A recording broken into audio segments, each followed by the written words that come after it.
बिस्मिल्लाहिर्रहमानिर्रहीम। Welcome to IT series tutor channel. अपनी इस वीडियो में हम बात करेंगे फंक्शन ओवरलोडिंग की और देखेंगे कि फंक्शन ओवरलोडिंग से क्या मुराद है, इसे प्रोग्रामिंग में क्यों यूज़ किया जाता है। टॉपिक को थ्योरेटिकली कवर करने के बाद आखिर में एक प्रोग्राम की मदद से हम इस कॉन्सेप्ट की प्रैक्टिकल इम्प्लीमेंटेशन भी देखेंगे। तो आइए वीडियो का आगाज़ करते हैं और सबसे पहले देखते हैं कि फंक्शन ओवरलोडिंग से क्या मुराद है। फंक्शन ओवरलोडिंग से मुराद वो प्रोसेस है जिसमें हम एक ही नाम से डिफरेंट फंक्शंस डिक्लेयर और डिफाइन करते हैं, लेकिन हर फंक्शन के पैरामीटर्स एक दूसरे से मुख्तलिफ होते हैं। जैसा कि आप स्क्रीन पर देख सकते हैं कि यहाँ पे हमने तीन फंक्शन डिक्लेयर किए हैं और तीनों फंक्शन का नाम तो सेम है, लेकिन तीनों फंक्शन के पैरामीटर्स डिफरेंट है। यहाँ पे ये बात समझ ली कि जब भी आप फंक्शन ओवरलोडिंग का इस्तेमाल करेंगे तो पैरामीटर्स को एक दूसरे से तीन में से किसी एक सूरत में मुख्तलिफ होना चाहिए। वो तीन सूरतें क्या है? Number one, number of parameters different होने चाहिए, यानी एक फंक्शन में अगर दो पैरामीटर्स हैं तो उसी नाम के दूसरे फंक्शन में तीन पैरामीटर्स हैं, या उसी नाम के एक और फंक्शन में कोई पैरामीटर यूज नहीं हो रहा, तो नंबर ऑफ पैरामीटर्स का डिफरेंस होना जरूरी है। या फिर टाइप्स ऑफ पैरामीटर का डिफरेंस होना जरूरी है, यानी अगर एक फंक्शन दो पैरामीटर्स के साथ एग्जीक्यूट होता है जिनमें से एक पैरामीटर इंटीजर टाइप का है और एक पैरामीटर फ्लोट टाइप का है, तो दूसरा फंक्शन उसी नाम का दो ही पैरामीटर्स के साथ एग्जीक्यूट होता है, लेकिन उन दोनों पैरामीटर्स की जो डाटा टाइप है वो इंटीजर है। तो टाइप्स ऑफ पैरामीटर जो हैं वो डिफरेंट हो गए। या फिर सीक्वेंस ऑफ पैरामीटर का डिफरेंट होना जरूरी है। इससे क्या मुराद है?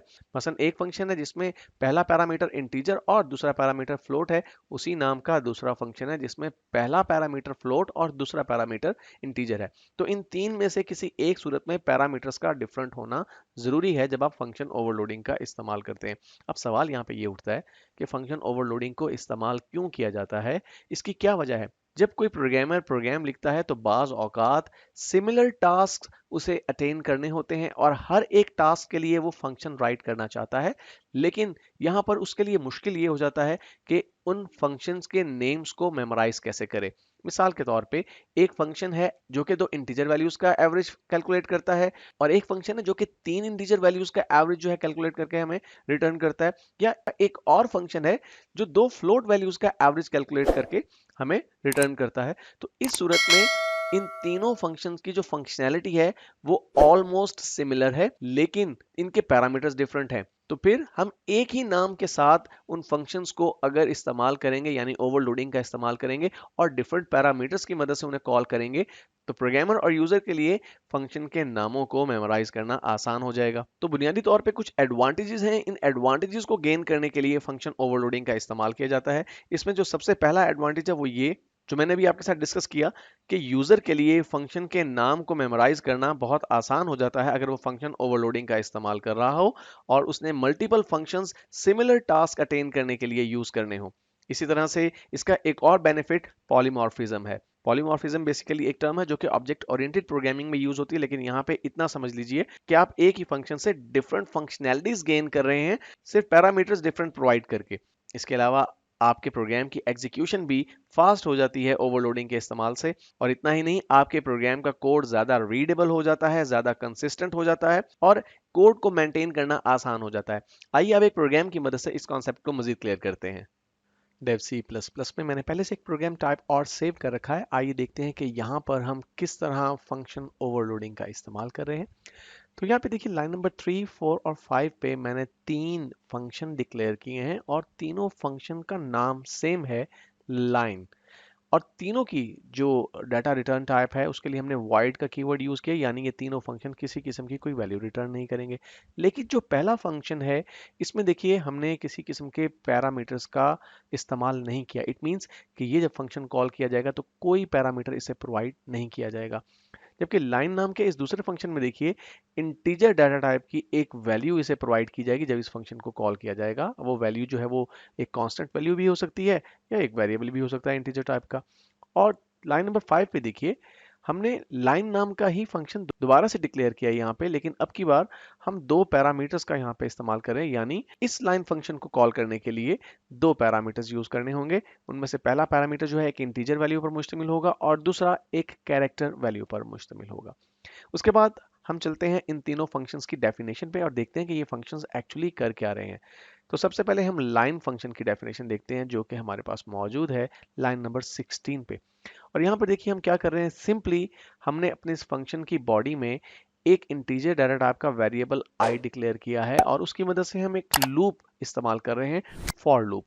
और बहुत ही सादा सी लूप है। हमने आई को इनिशियलाइज किया 1 के साथ। हम कहते हैं कि आई जब तक छोटा रहता है 10 से या बराबर नहीं हो जाता 10 के, और हर मरतबा बॉडी की इटरेशन पे आई में एक डिजिट का इजाफा होना चाहिए।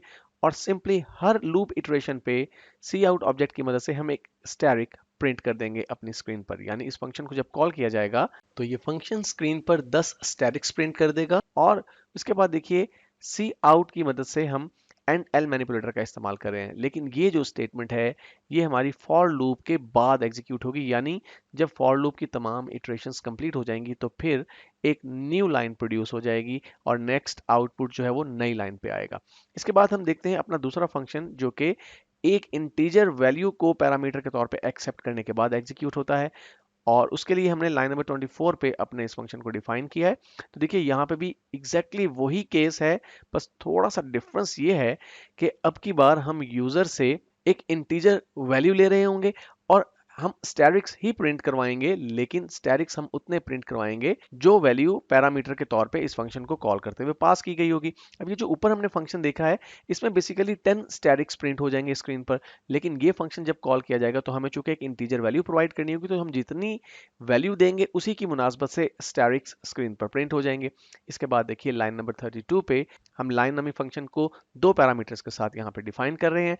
और यहाँ पे आप देख सकते हैं कि हमने उन्हीं दो फॉर्मल पैरामीटर्स का इस्तेमाल किया जो कि हमने अपने फंक्शन की डिक्लेरेशन में भी इस्तेमाल किए थे। और ये फंक्शन थोड़ा सा उससे मुख्तलिफ सेंस में है कि ये भी एक्चुअली एक कैरेक्टर ही प्रिंट करेगा, लेकिन ये कौन सा कैरेक्टर को प्रिंट करेगा? इस फंक्शन को कॉल करते हुए चूंकि हम दो पैरामीटर्स को एक्सेप्ट कर रहे हैं, एक है इंटीजर डाटा टाइप का पैरामीटर और एक है कैरेक्टर डाटा टाइप का पैरामीटर, तो एक्चुअली वो कैरेक्टर प्रिंट किया जाएगा जो कि यूजर ने पैरामीटर के तौर पे पास किया होगा और उतनी मर्तबा प्रिंट किया जाएगा जितनी वैल्यू यूजर ने इंटीजर के तौर पे पहले पैरामीटर में फराहम की होगी।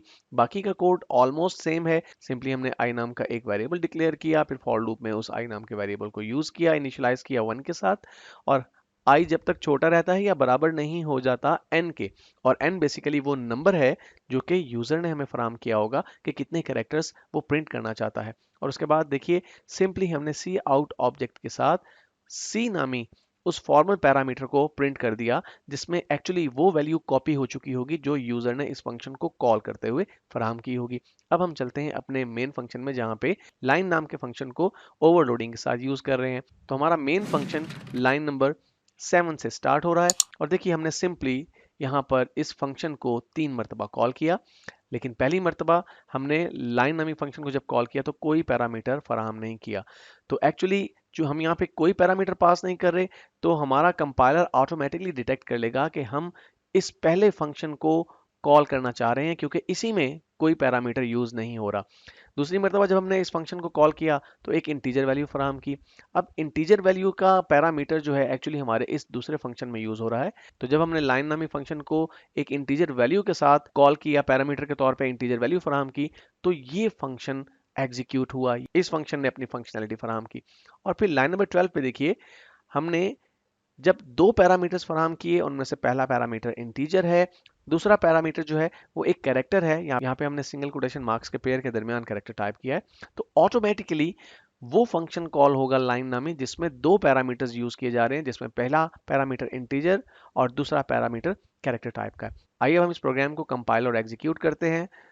तो देखिए हमारे पास 10 स्टैटिक्स प्रिंट हो गए और फिर 3 स्टैटिक प्रिंट हुए। 3 स्टैटिक क्यों प्रिंट हुए? क्योंकि यहाँ पे देखिए हमने 3 की वैल्यू फराहम की थी इस फंक्शन को कॉल करते हुए।